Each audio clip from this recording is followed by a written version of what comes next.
नमस्कार प्रेक्षको, मराठी महाराष्ट्रामध्ये आपल्या सगळ्यांचं स्वागत आहे. मी संग्राम. मनोज जरांगेंच्या पाठीमागच्या 6 महिन्याच्या आंदोलनामध्ये अनेक सहकारी त्यांच्यासोबत होते. म्हणजे जे पहिल्यापासून सहकारी होते, मग ती शिवबा संघटना असेल, त्याच्यानंतर आरक्षणाच्या मुद्द्यावरून अनेक सहकारी जे आहेत ते जोडले गेले. मात्र मध्यंतरीच्या काळामध्ये मनोज जरांगेंचं आंदोलन किंवा मनोज जरांगेंचा अजेंडा चुकला आणि तो चुकला. त्यामुळे अनेक सहकारी जे आहेत, म्हणजे कोर कमिटीमधले सहकारी जे आहेत ते सोडून दूर गेले. कशाप्रकारे मनोज जरांगेंनी चुका केल्यात, कशाप्रकारे आंदोलन भरकटलं गेलं, कशाप्रकारे समाजाची दिशाभूल केली जाते, हे अनेक सहकाऱ्यांनी पुढे येऊन स्पष्ट बोलून दाखवलेलं आहे. आणि त्यामुळे महाराष्ट्रातल्या अनेक सुज्ञ समाजातील मराठा समाजातील लोकांनी जे आहे ते वेगळी वाट निवडलेली आहे किंवा मग त्यांनी जो आहे तो निर्णय बदललेला आहे. आता मनोज जरांगेंसोबत आत्तासुद्धा अनेक सहकारी आहेत आणि त्या सहकाऱ्यांमधला एक सहकारी म्हणजे गंगाधर नाना काळकुटे. आता गंगाधर काळकुटे गेल्या अनेक वर्षांपासून मराठा आरक्षणाच्या लढ्यामध्ये सहभागी असतात. 58 मोर्चे मुंबईपर्यंत निघाले. त्या मोर्चामध्ये सुद्धा प्रमुख भूमिका निभावणारे गंगाधर काळकुटे आहेत. मग आर्थिक मदत असेल किंवा मग काही सामाजिक मदत असेल, या सगळ्या गोष्टीमध्ये करण्यासाठी गंगाधर काळकुटे बीडमधून पुढे असतात. आता तेच गंगाधर काळकुटे मनोज जरांगेंसोबत आजपर्यंत गेल्या 6 महिन्याच्या आंदोलनापासून ते गंगाधर काळकुटे मनोज जरांगेंच्या खांद्याला खांदा लावून त्यांनी सांगितलेल्या अजेंड्यावर ते काम करतात. मध्यंतरीच्या काळामध्ये गंगाधर काळकुटेंच्या गाडीवर हल्ला झाला, किंबहुना गंगाधर काळकुटेवरच तो हल्ला होता असं म्हणणं चुकीचं ठरणार नाही. त्यांच्या गाडीच्या काचा फोडल्या, त्यांच्या गाडीचं नुकसान केलं. आता गंगाधर काळकुटेंना विचारलं असता त्यांनी सांगितलं की मी अंतरवाली सराटीमध्ये मनोज जरांगेंना भेटायला गेलो होतो आणि तिथून बाहेर आल्यानंतर वडीगोद्रीच्या जवळ असलेल्या पुलावर गाडी लावली, त्यानंतर मी चहा घ्यायला गेलो. मात्र तिथं काही अज्ञात लोकांनी जे आहेत ते माझ्या गाडीवर हल्ला केला, गाडीची तोडफोड केली आणि ते दुचाकीवर बसून त्या ठिकाणावरून निघून गेले, असं गंगाधर काळकुटेंचं म्हणणं होतं.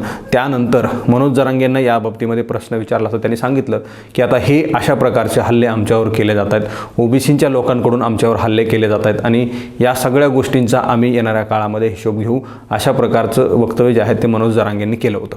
आता गंगाधर काळकुटेंच्या गाडीवर नेमका हल्ला कोणी केला या संदर्भामध्ये वेगवेगळे प्रश्न उपस्थित झाले. काही लोकांचं म्हणणं होतं ओबीसीच्या लोकांनी जे आहे ते हल्ले केलेले आहेत, गाडीची तोडफोड केलेली आहे. या संदर्भामध्ये कुठल्याही प्रकारचा तपास अद्याप झालेला नाही. कोणी नेमक्या काचा फोडल्या याचीही काहीही माहिती मिळालेली नाही. आता ज्या लोकांनी गंगाधर काळकुटेंवर हल्ला केला ते लोक कुठे आहेत, कुणी हल्ला नेमका केलाय, पोलिसांनी हे अद्यापपर्यंत तपासलेलं नाही. आता या सगळ्या घटनेमध्ये काही विस्तारानं थोडंसं पुढच्या 2 मिनिटांमध्ये बोलणार आहे. काय नेमकी घटना आहे, काय नेमके प्रकरण आहे आणि या प्रकरणाचे पडसाद काय आहेत, या सगळ्या गोष्टींचं पुढच्या 2 मिनिटांमध्ये सांगणार आहे. सांगायचं तात्पर्य असं आहे की जरांगेंकडून सांगितलं गेलं की अशा प्रकारे जर ओबीसीचे लोक आमच्या अंगावर घालणार असाल तर या सगळ्या गोष्टी तुम्हाला महागात पडणार आहेत.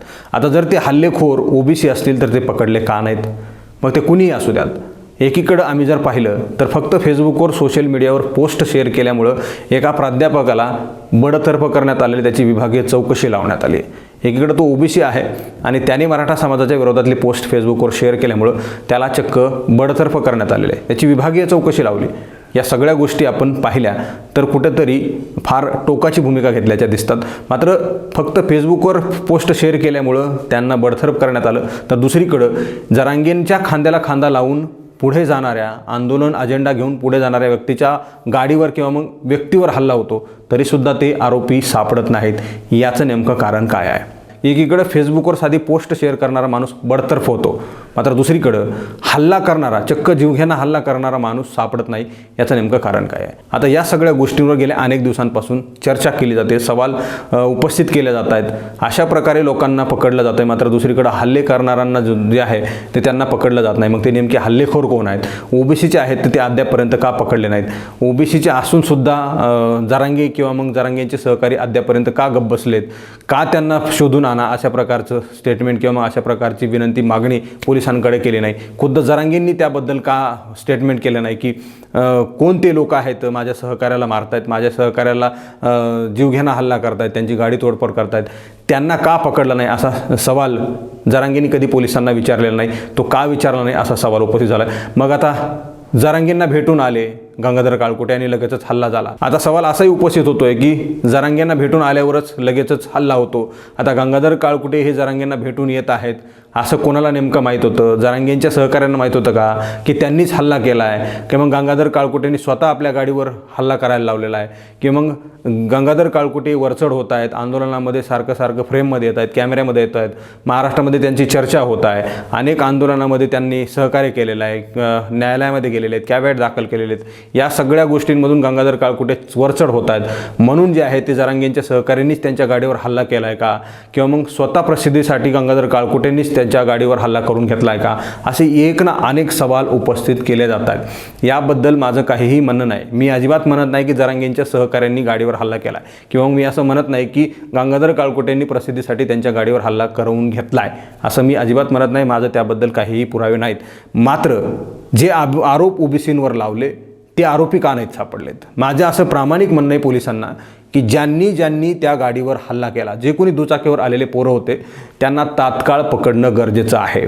एखाद्या समाजावर ब्लेम लावणं अत्यंत चुकीचं आहे. अशा गरम वातावरणामध्ये एकमेकांवर अशा प्रकारचे आरोप लावल्यामुळं जे आहे ते समाजामध्ये तेढ निर्माण होते आणि खरे आरोपी जे आहे ते पळून जात आहेत. निष्पाप लोक आहेत, त्यांना या सगळ्या गोष्टींना सामोरं जावं लागतं आहे. म्हणून माझी विनंती आहे गृह विभागाला की या सगळ्या गोष्टींची कसून चौकशी होणं गरजेचं आहे. ज्या लोकांनी गंगाधर काळकुटेंच्या गाडीवर हल्ला केला ते लोक सापडले पाहिजेत. मग ते कुठल्याही व्यक्तीचे असू द्यात, कुठल्याही समाजाचे असू द्यात, त्यांच्यावर कठोर कारवाई होणं गरजेचं आहे. या सगळ्या गोष्टी का गरजेच्या आहेत तर समाजामध्ये तेढ निर्माण होत आहे. ओबीसींच्या लोकांनी मराठा समाजाच्या आंदोलनकर्त्यावर हल्ला केला असा प्रकारचा एक मेसेज गेला आणि ती धग अजून कायम आहे. बाहेर येऊन जरी लोक बोलत नसले तरी अंतर्गत फार मोठा कलह आहे आणि जर या सगळ्या गोष्टी लवकरात लवकर बाहेर नाही आल्या तर ती धग तशीच कायम राहील आणि येणाऱ्या काळामध्ये काही उद्रेक घडू शकतो.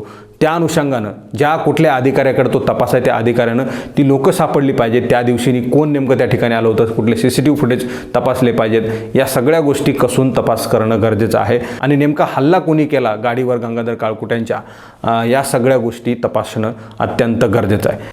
मित्रांनो, या सगळ्या गोष्टींवर तुम्हाला काय वाटतं तुम्ही कॉमेंट बॉक्समध्ये प्रतिक्रिया द्या.